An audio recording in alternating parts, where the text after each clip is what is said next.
In today's video, I'm going to teach you how to warp text in Adobe Express. By the end, you'll know exactly where to find the right tools and how to apply a clean, curved, or stylized look to your words without getting lost in menus. Start by opening the Adobe Express app on your computer.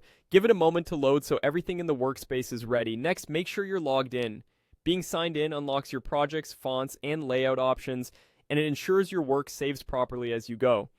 On the left side of the home screen, you'll see navigation for your projects. If you already have something you want to update, go to Your Stuff. Otherwise, click Start New Design.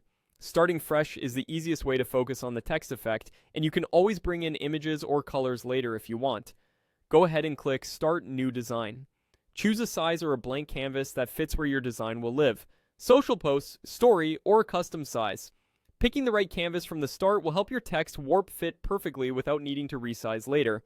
Once your canvas opens, look to the left sidebar and click Text. This is the central place for adding and styling typography in Adobe Express. You'll notice options for headings, subheadings, and more creative elements. Click Add your text. A text box appears on the canvas. Type the words you want to warp.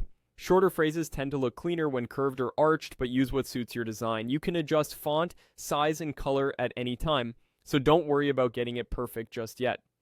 Now click Text Layout. This is where the magic happens.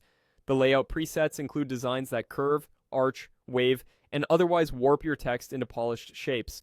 They're a fast way to get a professional look without manually bending letters. Choose a sample layout that matches the style you're after and click it to apply. Your text will instantly take on that shape. From here, you can move the text around the canvas, scale it up or down, and tweak basic settings like color and spacing to refine the look.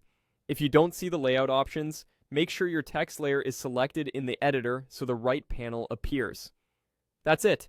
You opened Adobe Express, signed in, started a new design, added your text, and applied a text layout sample to warp it. Explore a few different